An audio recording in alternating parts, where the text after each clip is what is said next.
The restaurant buzzed with life as couples clinked glasses and friends laughed over shared memories. Amid the soft murmur of voices and the clatter of plates, I sat in silence at the corner table, swirling a glass of wine in my hand. Across from me, Emily, my wife of 8 years, was radiant in her crimson dress. Her laugh filled the air as she recounted a story to our friends, her charm captivating as always. Yet, my mind was elsewhere. Over the past few months, Emily's demeanor had changed, subtly at first. She had grown distant, her once incessant chatter replaced by vague smiles and long pauses. She had become increasingly engrossed in her phone, her laughter soft but secretive as she typed away late into the night. It was unlike her, or at least, unlike the woman I thought I knew.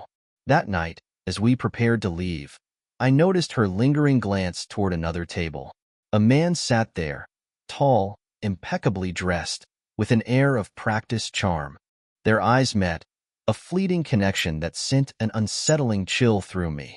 I didn't recognize him, but something about their interaction struck a chord of suspicion.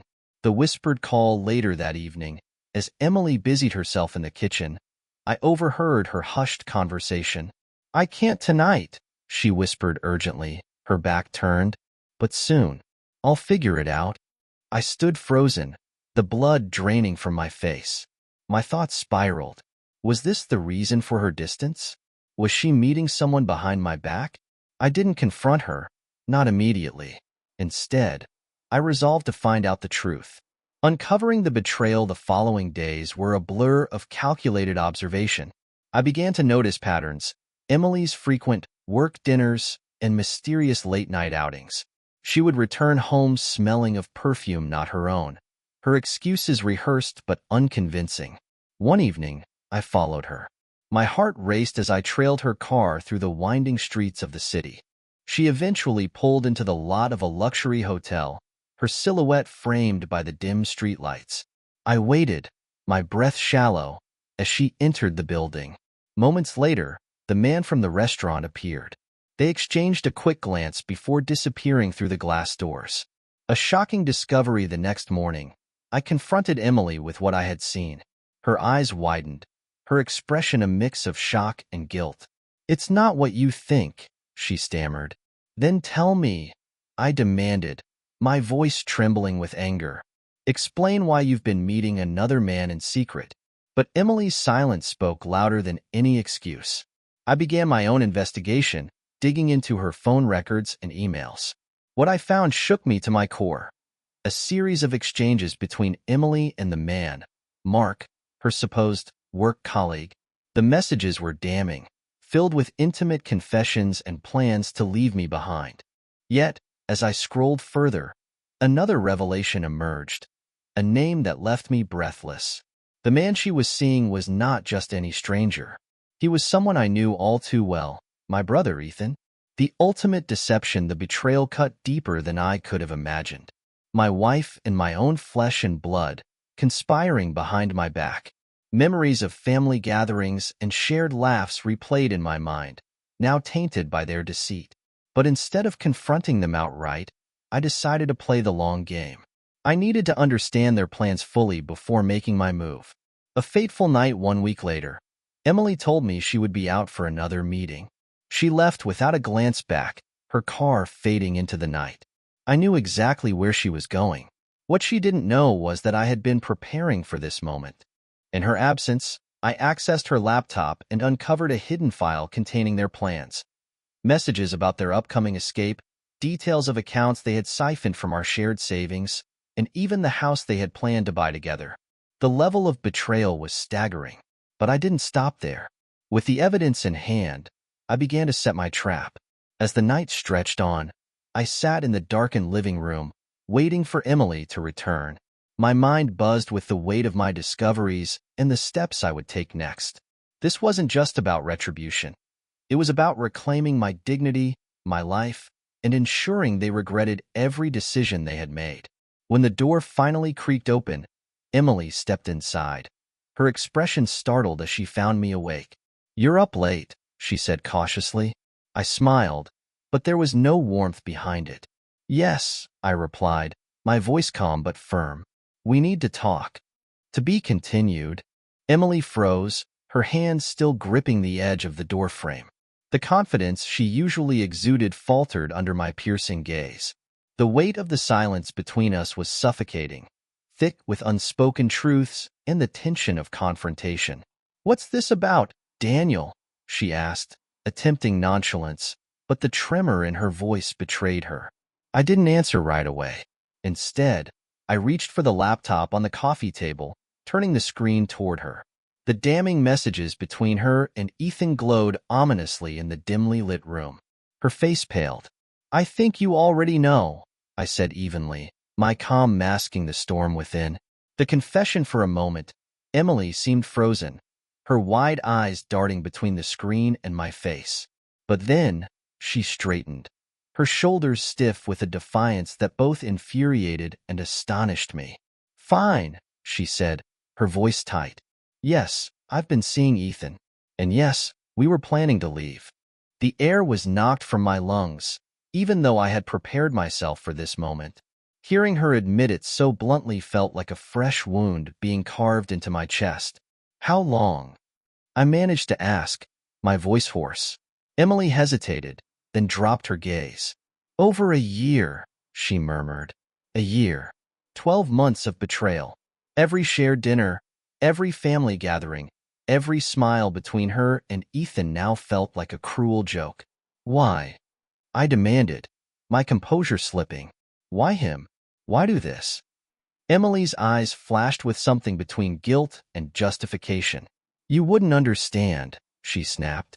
"You've been so focused on your career, your work, that I felt invisible. Ethan, he made me feel seen. Alive." Her words hit like a slap, but they also revealed something deeper. An attempt to shift the blame, to justify the unjustifiable. Ethan's role in Ethan?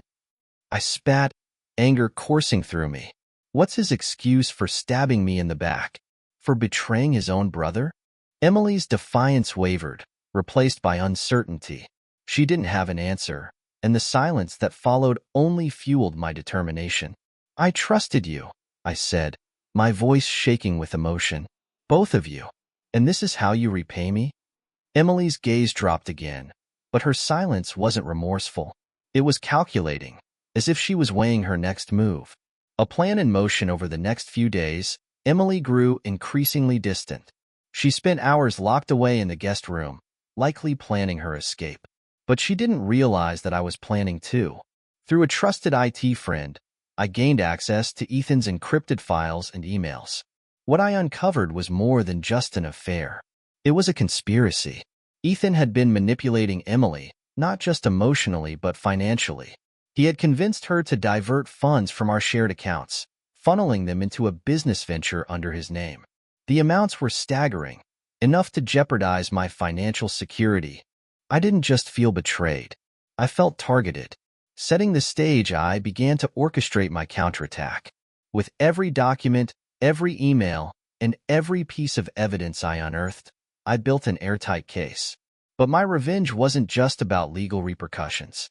I wanted them to feel the weight of their choices, to face the consequences of their actions in a way they couldn't escape. As Emily continued to act as though nothing was amiss, I played along. I greeted her with the same polite indifference she showed me, making her believe I was resigned to the situation. The dinner invitation one evening, as Emily prepared to head out for another of her work meetings, I stopped her. "Before you go," I said, my tone light but deliberate, "I was thinking we should have a family dinner this weekend. Just you, me, and Ethan." She hesitated, her expression flickering with suspicion. "Why?" she asked cautiously. I shrugged, feigning nonchalance. "I think it's time we had an honest conversation. No pretenses. Don't you?" Her lips pressed into a thin line, but after a moment, she nodded. "Fine. Saturday night." As she left, I smiled to myself. Saturday night would be the beginning of the end, for both of them. Preparations the following days were a whirlwind of preparation. I enlisted the help of a trusted lawyer and a private investigator. Every financial discrepancy, every incriminating message, and every detail of their deceit was compiled into a comprehensive dossier. I also made a few subtle adjustments to the house. Nothing dangerous, just enough to make the environment unsettling. The calm before the storm when Saturday night arrived. The table was set, the house impeccably clean, and my demeanor calm. Emily arrived first, dressed in her usual effortless elegance. Ethan followed shortly after, his confident smirk as infuriating as ever. The three of us sat down to dinner, the air thick with unspoken tension. "To family," I said, raising my glass in a toast. Emily and Ethan exchanged a glance before reluctantly clinking their glasses with mine. But as the meal progressed, their unease grew. They could sense something was off, though they couldn't quite place it. And that was exactly how I wanted it. The dinner table buzzed with a superficial calm. My hands moved methodically, carving the roast chicken as Emily and Ethan exchanged forced pleasantries. Yet, beneath their casual words, a palpable unease grew. They weren't fools. They could feel the undercurrent of tension in the room. "I'm glad you both could make it," I said, my tone light, almost jovial. "After all, it's not every day we get to celebrate family." Emily stiffened, her fork freezing midair. Ethan shot her a quick, questioning glance, but she avoided his gaze. Laying the bait as the dinner progressed, I began to weave my web. "You know," I began, swirling the wine in my glass, "it's interesting how life brings unexpected opportunities." Emily raised an eyebrow. "What do you mean?" "Well," I said, leaning back in my chair, "sometimes you think you know the people closest to you, but then you realize they've been working on something secret, something transformative." Ethan's smirk faltered slightly, his hand tightening around his glass. Emily shifted in her seat, the color draining from her face. "Take you two, for instance," I continued, my voice deceptively pleasant. "You've been working on quite the little project, haven't you?" Emily dropped her fork with a sharp clink against her plate. Ethan's smirk vanished entirely. "Daniel," Emily began, her tone forced, "what are you talking about?" The unveiling I reached under the table and retrieved a slim leather-bound folder. "Oh, nothing much. Just a few documents I found lying around." Ethan's face turned a shade paler, his cocky facade crumbling. What kind of documents?" I slid the folder across the table, letting it land in front of him with a satisfying thud. "Go ahead," I said, gesturing for him to open it. "Take a look." With trembling hands, Ethan flipped open the folder. His eyes scanned the pages, his expression shifting from confusion to panic. Emily leaned over, her face contorted with disbelief as she read over his shoulder. How did you?" Ethan stammered. "Oh, I have my ways," I said, my tone now icy. The turn of the tables, the folder contained a detailed account of their betrayals, financial transactions, messages, even surveillance photos. Ethan's bank statements showed the money Emily had funneled to him, and the incriminating text messages painted a damning picture of their affair. "You thought I wouldn't find out, didn't you?" I said, my voice calm but laced with venom. "You thought you could take everything from me and walk away unscathed." Emily's eyes filled with tears. "Daniel, save it," I snapped, my tone sharper than I intended. "You've already said enough, Emily. More than enough." Ethan's collapse. Ethan, usually so smug and composed, looked like a cornered animal. "Listen, Daniel," he said, his voice shaky. "This isn't what it looks like. I was just trying to help Emily. She came to me. Help her?"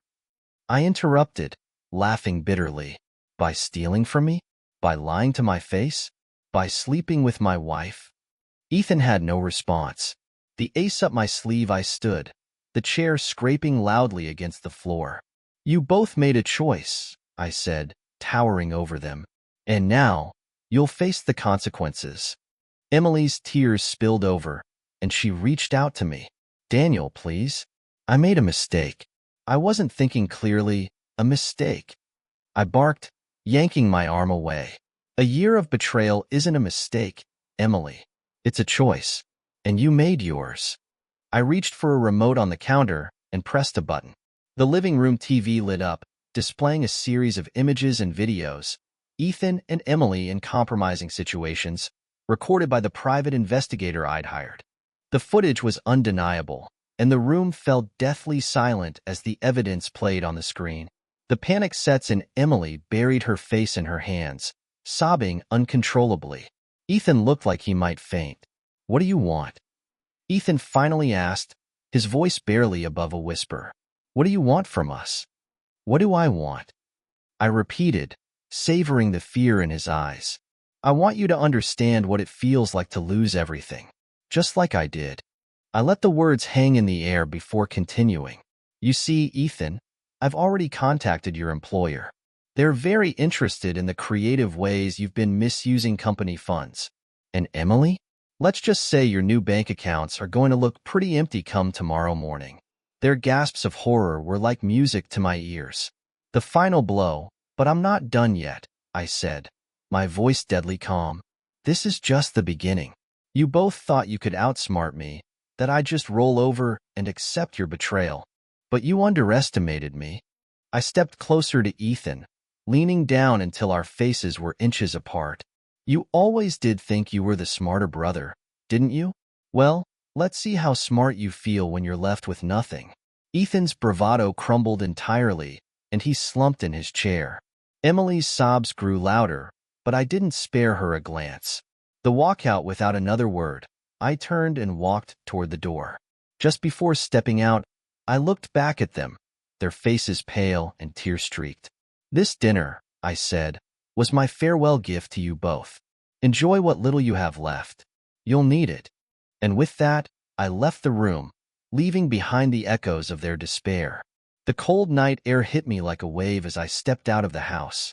My heart pounded, adrenaline coursing through my veins. The faces of Emily and Ethan, tear-streaked, pale, and broken, played over and over in my mind. For the first time in months, I felt a strange sense of triumph. But it wasn't enough. Not yet. I wasn't done. A calculated next move back at my apartment. I poured myself a drink and opened my laptop. I navigated to the secure folder containing months of evidence I'd gathered against Ethan. It wasn't just about his betrayal with Emily. It was about his shady business dealings, the backdoor transactions, and the clients he'd stolen from our family business. As the elder brother, I had always taken pride in being the responsible one, the glue that held things together. Ethan, the younger, reckless one, had always been a thorn in my side. But this wasn't sibling rivalry. This was war. The dominoes began to fall the next morning. I made 2 critical phone calls. The first was to Ethan's employer, a global tech company with a strict no-tolerance policy for financial misconduct. "Hello, this is Daniel Wright. I have some information about one of your employees, Ethan Wright. I believe you'll find it enlightening." By the time I hung up, they were already auditing his accounts. The second call was to the local media. "Let's just say this could be your biggest story of the year," I told the reporter on the other end. "I'll provide the documents, anonymously, of course." The evidence I sent over wasn't just damning. It was explosive. Ethan's face would be on every news channel by the evening. Emily's day of reckoning. As for Emily, I had plans for her too. She thought she'd keep the lifestyle she had grown accustomed to, financed by the money Ethan and I had worked hard to earn. She thought she'd emerge unscathed. Wrong. The joint accounts were already frozen. The luxury apartment lease I'd helped her co-sign was terminated. The car she drove? Leased under my name. I sent a tow truck to retrieve it while she was still asleep. When I woke up that morning, I wasn't sure if I wanted revenge or closure. By midday, I realized it didn't matter. They were one and the same. Emily's call. My phone buzzed as I was leaving the gym. It was Emily. "Daniel," she said, her voice trembling. "Where's my car? Why can't I access our accounts?" "Not our accounts, Emily," I said, my tone even. "My accounts. And as for the car, consider it repossessed." Her voice rose in panic. "Daniel, you can't just take everything away. I have nothing." "Interesting," I said, feigning thoughtfulness. "Isn't that exactly what you and Ethan tried to do to me?" There was silence on the other end. Then, the sound of her sobbing. "I made a mistake," she finally said, her voice breaking. I wasn't thinking straight. You weren't thinking at all. I cut her off. You destroyed our marriage. You betrayed me with my own brother. Did you honestly think there'd be no consequences? The public fallout. By evening, the story broke on the news. Ethan's face flashed across the screen, his fraudulent activities laid bare for the world to see. A high-ranking executive caught embezzling funds from his own company, the anchor reported. Sources indicate this is just the tip of the iceberg. The fallout was immediate. Ethan was suspended, his reputation in ruins. Emily, by association, became a pariah. Friends who had once flocked to her for her charisma now distanced themselves, unwilling to be caught in the scandal's crossfire. I watched the chaos unfold from the comfort of my apartment, sipping a glass of whiskey. An unexpected visit 2 days later, there was a knock at my door. I wasn't expecting anyone. When I opened it, Ethan stood on the other side. He looked nothing like the confident man who had smirked at me over dinner. His eyes were bloodshot, his clothes disheveled. "Daniel," he said, his voice hoarse, "we need to talk." For a moment, I considered slamming the door in his face. But curiosity got the better of me. I stepped aside, letting him in. Ethan sat on the edge of the couch, his head in his hands. "You've ruined me," he said after a long pause. "I didn't ruin you, Ethan," I replied, my tone cold. "You ruined yourself." "I was desperate," he said, his voice cracking. "Emily, she manipulated me. She said you didn't care about her, that you were always working, always distant. She made it sound like you didn't love her anymore." "Don't you dare pin this on her," I said, my voice rising. "She didn't force you to sleep with my wife. That was all you." The revelation. Ethan hesitated, his jaw tightening. Then he said something that made my blood run cold. "She wasn't the first." I stared at him, the weight of his words sinking in. "What did you just say?" Ethan looked away, shame etched across his face. "Emily wasn't the first woman I got involved with. There were others. Women you dated before her." My hands balled into fists. "You've been undermining me for years?" Ethan didn't deny it. I felt a surge of anger, hotter and more consuming than anything I'd felt before. But with it came clarity. "This isn't just about Emily, is it?" I said, my voice eerily calm. "This is about you. You've always envied me. My success. My stability. You couldn't stand being second best, could you?" Ethan didn't respond. He didn't need to. His silence was answer enough. The parting shot. I stood, towering over him. "Get out," I said. "Daniel, please," he began. But I cut him off. I said, "Get out." Ethan rose slowly, his shoulders slumped. At the door, he turned back, his eyes filled with regret. "I'm sorry, Daniel, for everything." But his apology rang hollow. As the door closed behind him, I felt an odd mix of emotions: anger, betrayal, and a strange sense of relief. The storm had passed, but the damage it left behind would take time to repair. The days following Ethan's confession were a haze of emotions: anger, betrayal, and an unexpected sense of finality. But one thing was clear. I wasn't going to let either of them leave without facing the full weight of their actions. The community fallout. The scandal had spread like wildfire through our social circles. Ethan was no longer the golden boy. Friends and colleagues whispered about his betrayal behind his back, their polite smiles masking judgment. Emily, too, had become a pariah. Invitations to social events dried up, and even her closest friends began to distance themselves. While they were busy trying to salvage their reputations, I was strategizing my next move. A legal gambit. The first step in reclaiming control was securing the assets Emily thought she could walk away with. My lawyer, a sharp and unyielding professional, presented a clear path forward. "Emily signed a prenup, and the accounts are under your name. She has no legal claim to them," he explained. "Make it airtight," I told him. "I don't want her finding any loopholes." Within days, Emily received a notice. She would leave the marriage with only what she had brought into it, which was next to nothing. Her reaction was predictable. She called, her voice a mixture of panic and anger. "You're leaving me with nothing, Daniel? After everything?" After everything? I echoed, my voice calm. You mean after you destroyed our marriage and lied to my face? Consider this a fair settlement. Ethan's downfall meanwhile, Ethan's professional life was crumbling. The evidence I'd provided to his company had done its job. He was terminated, his name tarnished. But it didn't stop there.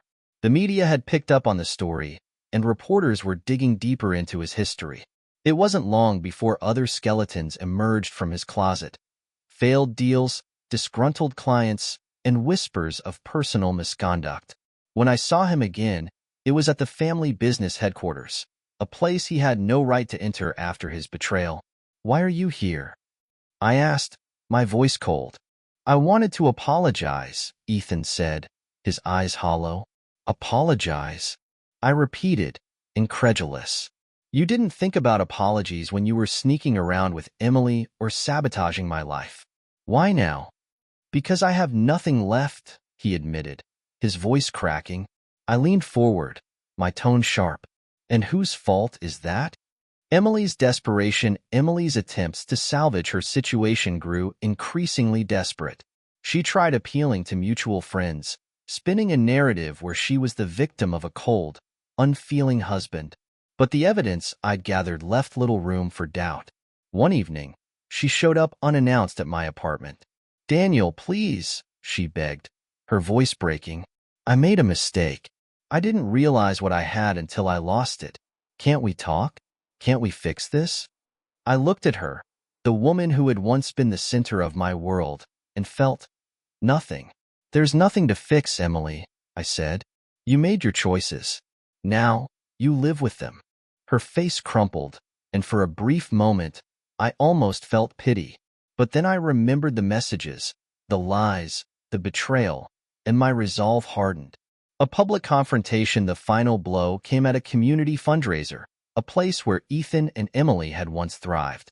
Despite everything, they both showed up, hoping to salvage what was left of their reputations. When I entered the room, conversations hushed. People turned to look, their faces a mix of curiosity and anticipation. Ethan approached me first, his face pale. Daniel, please, can we talk in private? Anything you have to say to me, you can say here, I replied, my voice carrying across the room. The tension was palpable as Ethan stammered, searching for the right words. But before he could say anything, I turned to the crowd. Let's make one thing clear, I said. This man isn't just my brother. He's a liar, a thief, and someone who betrayed his own family. And Emily? I glanced in her direction. She's no better. They thought they could tear me down. But look at them now. The room erupted in whispers as I walked away, leaving them standing there, exposed and humiliated. Moving forward in the weeks that followed, I focused on rebuilding my life. I poured my energy into the family business, strengthening its foundation and ensuring it would thrive despite Ethan's sabotage. Through it all, I found a sense of clarity. I didn't need revenge to move forward. I didn't need validation from others. All I needed was the knowledge that I had faced the storm and come out stronger. A new chapter. One afternoon, as I sat in my office, my phone buzzed. It was a message from someone unexpected, Samantha, an old college friend I hadn't spoken to in years. Hey, Daniel, I heard about everything. Just wanted to check in and see how you're doing. For the first time in months, I smiled. I'm doing just fine, I replied. And for the first time, I truly meant it. Months passed, and life continued its steady march forward. The storm Ethan and Emily had brought into my life had subsided, leaving behind a quiet clarity I hadn't known before. My world was no longer defined by their betrayal, but by the choices I made to rebuild and move forward. An unexpected ally. One crisp morning, as I prepared for another day at the office, there was a knock at my door. Opening it, I found Ethan standing there, looking like a shadow of his former self. His once confident posture was slumped, his tailored clothes replaced by something far simpler. What do you want? I asked, my tone colder than I intended. I need help, he admitted, his voice trembling. I should have slammed the door. I should have sent him away without a second thought. But something in his expression, a mix of regret and desperation, stopped me. Why should I even consider it? I asked. Because I've hit rock bottom, Daniel, he said. I've lost everything. My job, my reputation, my friends. And it's all my fault. The confession hung in the air between us. For years, Ethan had been the golden child, the one who could do no wrong. Now, he was just a man broken by his own choices.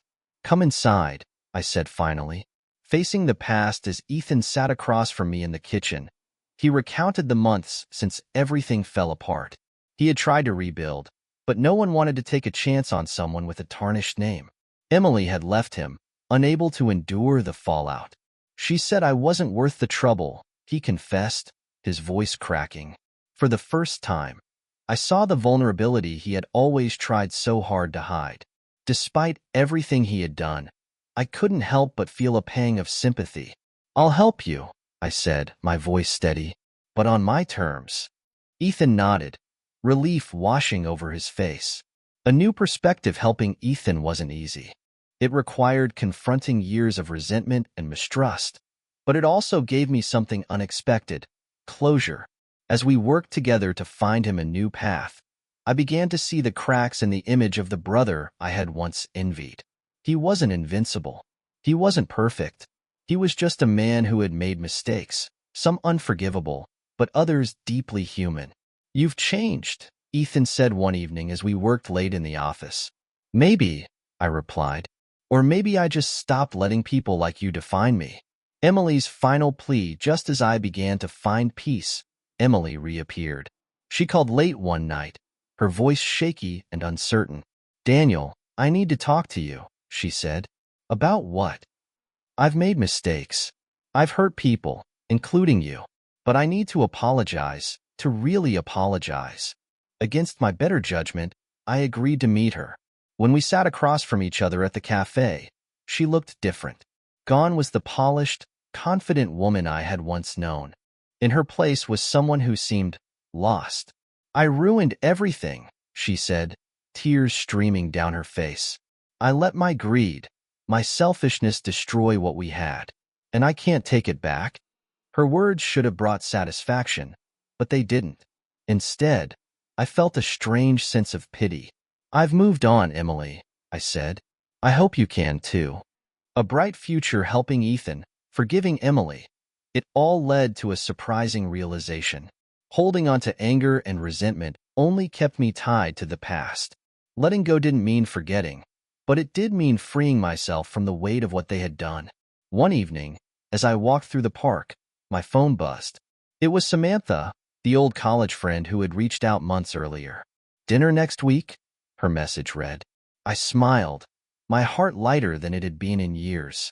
Looking forward to it, I replied. Closing the chapter, Ethan eventually found work, a modest position that allowed him to start rebuilding his life. Emily disappeared from our circles, her name becoming a faint echo of a painful past. As for me, I embraced the life I had built, one of resilience, growth, and new beginnings.